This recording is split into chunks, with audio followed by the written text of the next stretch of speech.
안녕하세요. 중고청 예배 시간에 함께하지 못하는 여러분들을 위해 이 말씀 영상을 제작하였습니다.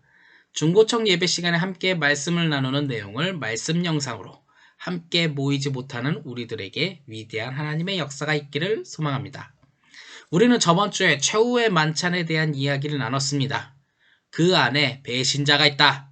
그 사람은 우리 교회 공동체가 될 수 없다. 그러니 되도록 회개하라. 라고 했는데 가룟유다가 싫어요. 하고 나가서 예수님 배신했죠. 그리고 그 만찬 가운데 서로 생각이 달라서 다투는 두 사람도 그 모든 것을 내려놓고 예수님을 중심으로 하나된 교회 공동체를 세울 수 있습니다. 그렇게 한 다음에 예수님은 만찬을 마치고 배신자 때문에 끌려갔습니다. 그리고 십자가에서 죽으셨습니다. 화가 나는군요. 배신자. 하지만 그러할 때 예수님께서 십자가에서 죽으실 때 성소의 휘장이 찢어졌습니다. 이것은 어떤 의미가 있을까요? 오늘 그 이야기를 나누길 소망합니다. 우선 하나님 말씀 같이 읽어보도록 하겠습니다. 하나, 둘, 셋! 예수께서 큰 소리를 지르시고 숨지시니라. 이에 성소의 휘장이 위에서 아래로 찢어져 두 개가 되었다. 예수를 향하여 섰던 백부장이 그렇게 숨지심을 보고 이르되 이 사람은 진실로 하나님의 아들이었도다 하더라. 아멘. 예수님께서 빌라도의 재판정 앞에 섰습니다. 마가복음 15장 22절에 보면 예수를 끌고 골고다라 하는 곳에 이르렀다 합니다. 빌라도의 재판으로 십자가의 형벌을 받으신 예수님, 골고다로 십자가를 직접 끌고 갔죠. 예수님께서 그 십자가, 무거운 십자가를 직접 끌고 가는 것으로 많은 사람들이 지켜봤습니다. 이것은 예수님에게 창피를 주는 거죠. 아니, 십자가 형벌 자체가 창피함을 부끄럽게 만드는 죄입니다. 그렇게 해서 모든 걸 다 부끄럽게 한 다음에 죽여버리는 사형제도죠. 그러니 그 십자가를 끌고 가는 걸 모든 사람들이 지켜봅니다.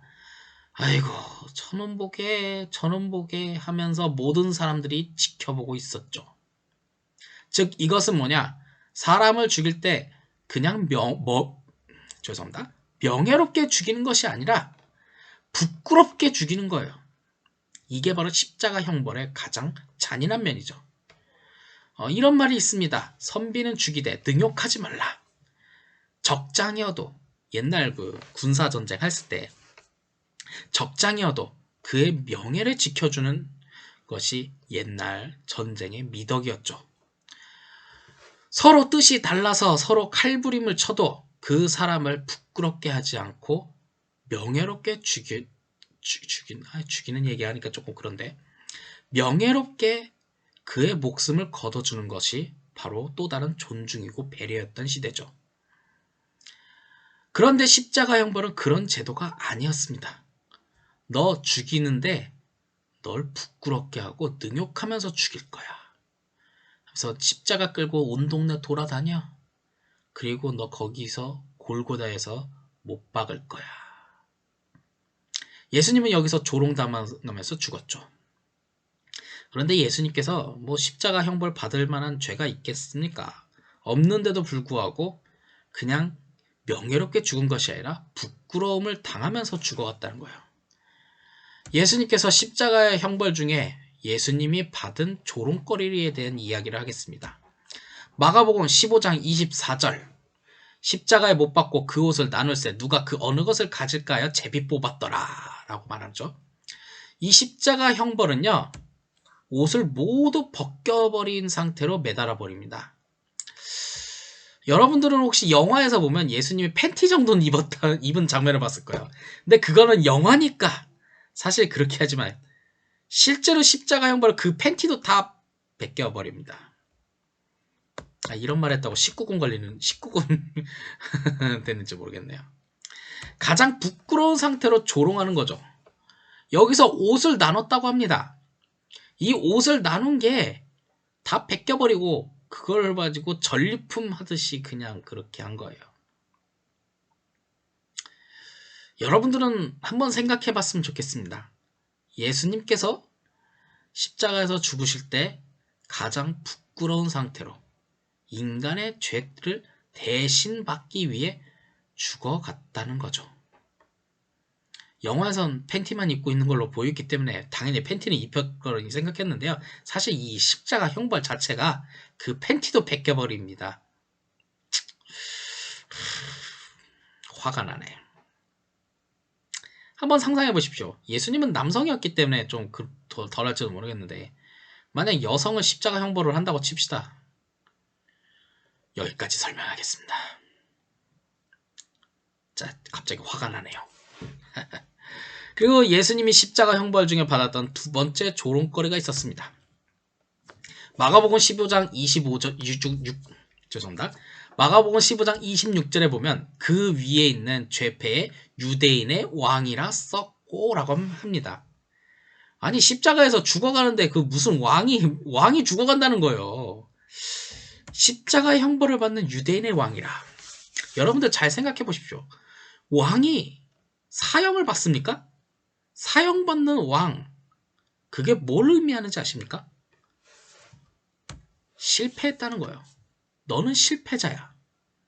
네가 왕으로 군림받았지만 사실 왕으로서 죽지 않아. 명예롭지 않고 부끄러움 받으면서 죽어가는 거야. 실제로 왕이 있지만 쿠데타를 맞아요. 반란을 맞아요. 그리고 그 왕을 착 쳐내요. 그러면서 그 목을 들고 말하죠. 적장이다.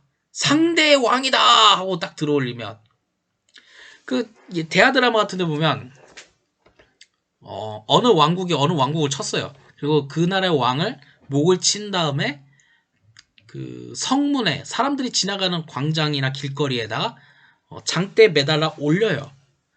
이거 조롱하는 거예요. 니들이 왕이라고 섬겼던 그 사람 죽었어. 너희는 실패한 거야. 즉 예수님이 받았던 그저 진짜 유대인의 왕처럼 오셨다라고 해서 왕이라고 썼지만 사실은 그거는 세상 사람들이 예수님을 조롱한 거예요. 너 실패한 사람이야. 너는 다 끝났어. 예수님이 인간의 죄를 대신 받기 위해 그 과정 속에서 옷도 다 발개받고 그리고 실패한 왕이라면서 조롱받는 거죠. 화가 나네요. 그리고 세 번째 조롱이 있습니다. 마가복음 15장 31절에 보면 그와 같이 대제사장들도 서기관들과 함께 희롱하며 서로 말하되 그가 남은 구원했을 때 자기는 구원할 수 없도다. 네가 딴 사람들은 다 구해줬는데 네 자신을 구원 좀 해봐 임마 자식아 막 이렇게 하면서 그냥 조롱하는 거예요. 흉내는 내 자신이 부끄럽습니다. 솔직히 말해서 마음 같으면 딱 타임머신 타고 그때로 가고 너 이 자식 너 뭐라고 말했어 막 자식 한번 해보고 싶기는 한데 아니면 옆에서 뒤통수 한번 후려치고 그냥 도망치는 거야. 꿈같은 소리네. 소리를 했습니다. 웃자고 하는 소리예요. 근데 이 내용이 너 능력 없다. 너 아무것도 없다. 하면서 조롱하는 거예요. 예수님께서 이 조롱을 받은 이유 진짜 능력이 없어서 받았을까요? 솔직히 말해서 딱 하다가 저러면 뭐 헤헤호 하다가 너 임마 너 뭐라고 했어 임마 야 이 자식이 말이야 딱 그만이야 꿀 한번 딱 찍죠. 그다음에 십자가에서 죽자 이렇게도 할 수 있으신데 솔직히 말해서 웃자고 하는 표현이지만 우리는 한번 생각해 볼 필요가 있습니다. 왜 예수님께서 이렇게 조롱받았을까? 그리고 네 번째 조롱이 있습니다. 마가복음 15장 36절 한 사람이 달려가서 해면에 신포도주를 적시어 갈대에 꿰어 마시게 하였고 이르되 가만두라 엘리야가 와서 그를 내려주나 보자 하더라 라고 하는데요. 이 신포도주는요 고통스러워하는 그 사형당하는 사람을 고통을 좀 줄여줍니다. 근데 이거 하지 말래요. 다른 사람 다 하는데 신포도주 먹고 좀 마취시키는 거야. 네가 고통스러운 거 아는데. 그러니까 이거 하고 조용히 빨리 가. 빨리 돌아가세요. 해도 되는데 이 사람들은 그것도 안 했어요. 고통받는 타인이 고통받고 절망하는 거를 지켜본 거예요. 이런 몰상식한 놈들이 다 있나. 화가 나네 갑자기. 이 구절 볼 때마다 전 좀 화가 납니다. 아니 뜻이 달라서 그래 정치적인 옛날 고대 사회는 또 전쟁도 하고 하니까 하는데 능욕하지 말아야 하는데 능욕하면서 조롱하면 지켜보는 거죠. 그런데 이들이 하나님의 자녀라 하나님의 말씀을 따른다라고 말하는 바리새인들과 대제사장들이란 사람들이 그렇게 살았으니 이런 그렇게 예수님은 이렇게 조롱받으면서 십자가에서 죽으셨습니다. 여기서 우리가 생각해 봐야 할 것은 왜 조롱당하셨는가라는 거예요. 우리가 하나님과 단절됐습니다. 왜냐? 선악과를 먹을 때 내가 하나님처럼 될 거야. 하나님 필요 없어. 나 혼자 내 맘대로 할 거야. 다 그렇게 하다가 그냥 선악과 먹고 했는데 어이구 그게 아니었네. 이렇게 이런 어이없는 상황에 빠져서 하나님과 교통이 안 되고 소통이 안 되고 그러니까 하나님으로부터 살아가는 에너지를 받아야 하는데 에너지를 못 받아가는 게 그냥 에너지 못 받으면 죽어야지 그런데 하나님께서 죽으면 안 돼. 대신 딴 사람이 죽을 거야. 너가 죽으면 안 돼. 그럼 누가 죽는데요? 내 아들이 죽고 내 독생자가 죽을 거야. 이런 말도 안 되는 이런 사랑을 보여주면서 십자가에서 죽으신 거예요. 여러분들이 생각하기에 말도 안 된다고 생각하는지도 모르겠습니다. 이 영상을 보신 분들은. 근데 어쩌겠습니까? 우리가 살아가는 그 하나님의 사랑이 그런 사랑인데 그런 희생과 헌신을 하는 사랑인데 그래서 믿는 사람들은 그 사랑과 헌신을 알기 때문에 우리 또한 그렇게 희생과 헌신을 하며 이웃을 사랑하는 거예요. 갑자기 화가 나려고 하네. 오늘 이 말씀 영상은 저의 개인적인 화가 많네요. 자, 그런데 이제 십자가에서 예수님께서 죽으셨습니다. 그럴 때 마가복음 14장 37절에서 38절에 보면 예수께서 큰 소리를 지르시고 숨지시니라. 이에 성소의 휘장이 위에서 아래로 찢어져 둘이 되었다라고 말합니다. 예수님께서 죽으실 때 성소라는 곳에 휘장이 있는데 그 휘장이 찢어졌다라는 거예요. 성소의 휘장, 성전 안에는 하나님께 제사를 드리는 성소와 지성소라는 공간이 있습니다. 일반 사람들은 이 성소와 지성소에 들어갈 수가 없어요. 왜냐하면 성소와 지성소 밖에서 제사를 드리고 예배를 드립니다. 그럼 이 성소와 지성소는 누가 들어가냐? 제사장들이 들어가는 거예요. 특히 지성소는 1년에 한 번씩 갑니다. 1년에 한 번씩 대제사장이 가는 날이에요. 그러니 이곳은 하나님을 만나는 그 지성소에 뭐가 있냐면 법궤가 있는데 하나님께서 말씀하신 거예요. 이 법궤 위에 내가 내려와 너희를 만난다라는 거예요. 즉 뭐냐? 여기서 말하는 성소와 지성소라는 개념은 하나님과의 만남의 장소예요. 그런데 그 성소와 지성소에 있던 그 성소로 들어가야지 지성소로 들어갈 수 있고 성소와 지성소 사이에는 없어요. 그냥 성소 밖에서 성소로 들어가는 이 그 휘장이 있어요. 아무나 못 들어간다고. 일반 사람들의 출입을 막는 휘장이 있는데 이것이 찢어졌어요. 이것의 의미는 뭐냐? 누구나 하나님을 만나러 하나님께 예배드리러 출입할 수 있다는 거예요. 그 성소로 들어가는. 예수님께서 십자가에서 죽으실 때. 근데 이게 길이가 인간의 키의 한 2~3배는 됩니다. 제 입장에서 3배 될 거예요. 제 입장에서 4배 될 거예요. 왜 4배가 되냐고요? 작으니까. 부끄럽게. 궁금해하지 마세요. 왜 작는지. 갑자기 화가 나네. 내가 말하고도. 자, 다시 이야기를 원점으로 돌아가면 아무튼 사람 키의 4배는 조금 오버고 한 2~3배는 될 겁니다. 근데 그게 위에서 아래로 찢었대요. 사람이 찢었으면 아래에서 위로 찢어지는데 성경 말씀에는 위에서 아래로 찢어졌다는 거예요. 이건 누가 찢었냐? 위에 계신 하나님께서 찢으신 거예요. 예수님께서 십자가에서 죽으실 때. 이것의 의미는 일반인은 하나님과 함께 할 수 없었지만 이제 인간이 져야 할 그 형벌, 하나님처럼 되고 싶어서 선악과 맛있게 따먹었던 그 하나님과 단절되었던 그것이 바로 예수님이 대신 죽는 이 순간에 해결된 거예요. 제사장을 통해서 하나님께 예배드렸던 그 공간이 이제 예수님께서 죽으심으로 인간과 하나님 사이에 단절되었던 그 경계 지정이 휘장이 찢어지는 것으로 그 단절이 극복되고 해결됐다는 거예요. 예수님께서 인간의 죄를 대신해서 죽으셨기에 가능했던 거죠. 우리는 이걸 십자가의 죽음이 성경에서 말하는 건 그저 찢어진 것이 아니라 그 깊은 내면 속에 담겨진 메시지로 확인해야 합니다.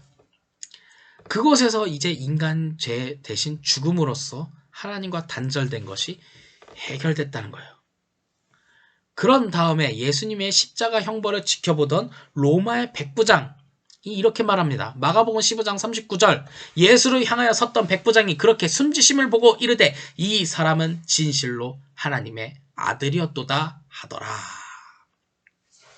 이 백부장 하나님 몰라요. 하나님은 뭐 하는지. 자기들이 믿는 신 따라 사는 사람들이고 세상에 출세받는 사람들이었는데 그저 아무것도 몰랐는데 예수님의 죽으심을 보고 하나님은 알고 하나님의 아들이었다라고 고백하는 거죠. 백부장이 예수님을 하나님의 아들이라고 이렇게 고백함으로써 이것이 완성되는 의미는 무엇이냐?